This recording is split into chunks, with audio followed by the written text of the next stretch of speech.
X तथा Y को दो समान राशियां 7.5% वार्षिक दर से क्रमशः 4 वर्ष तथा 5 वर्ष के लिए उधार दी गई। यदि उनके द्वारा दिए गए ब्याज में 150 रुपये का अंतर हो तो प्रत्येक दी गई राशि कितनी? तो दोनों राशि समान है, तो किसी एक का निकाल ले, चाहे एक्स और वाई ना, तो एक्स और वाई दो राशि। तो यहाँ पर सवाल में कहा गया है 4 वर्ष और 5 वर्ष। इसको भी समझ ही लेते हैं।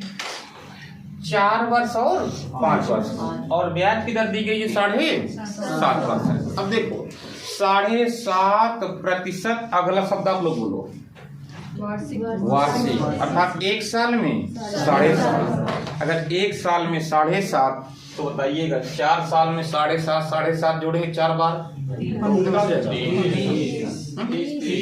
30 हो जाएगा ना भाई। 7.5 का दुगना हो जाएगा 15 हो गया 2 साल में, तो 4 साल में 30। इसके बाद फिर यहाँ पर जैसे हम बता रहे हैं वैसे करना नहीं है, आपको ध्यान रखिएगा। हाँ, अगर वैसे कर रहे हैं तो लंबा प्रोसेस है ना, आपको तो जल्दी लगाना है, तो जल्दी लगाना है, समय की बचत करना है। तो यहाँ पर एक साल में अगर 7.5 तो 5 साल में हो जाएगा। देखो 7 पन्ना 35, 2.5 का 5 बार कराएंगे तो 7.5 कितना हो जाएगा? 37.5 हो जाएगा ना।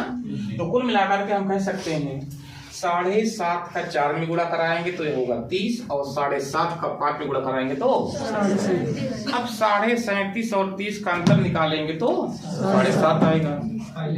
क्या खिलवाड़ है ना, खिलवाड़ है ही। पहले उसको क्या करेंगे, हम गुणा कराएंगे, फिर उसका अंतर निकालें। हम कह रहे हैं साफ शब्दों में लिखा है 7.5% वार्षिक, अर्थात एक साल में 7.5 हो रहा ना।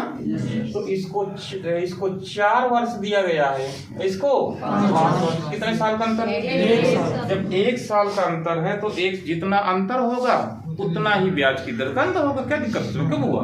तो यहाँ पर 7.5 तो हम कह सकते हैं इसका डिफरेंट अंतर कितना आया, अर्थात 4 साल में इसका 7.5 बराबर हो जाएगा। बशर्ते 4 साल से 5वां जो साल होगा उसके बदले में 7.5 उसको ज्यादा मिल जाएगा। यहाँ पे मिल रहा 7.5 ज्यादा, लेकिन सवाल में कह रहा नहीं 150 ज्यादा। देखो लिखा होगा कॉम्प्लीकेटेड, लिखा है सर में।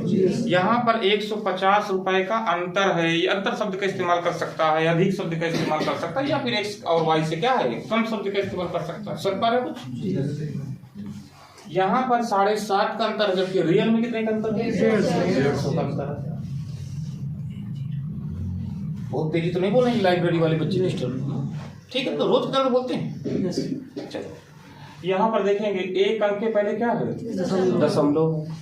यहाँ पर एक अंक के पहले दशमलव है तो 0 हटा देंगे, यहाँ दशमलव काम खत्म हो जाएगा। बताओ 75 एक अन्ना 75 हो जाएगा, 75 तो नहीं है, 0 जिंदाबाद। तो 1 बराबर 1 की वैल्यू 20 है, तो हम तो किसके चक्कर में रहते हैं 1% निकालने की। जैसे 1% आ जाएगा 100 का गुणा कराओ आंसर को। तो बताइएगा 1 की वैल्यू 20 है तो 100 का मल्टीप्लाई कराने का मतलब क्या होता है, डबल 0 लगाओ आंसर पाओ। कितना आ जाएगा? 2।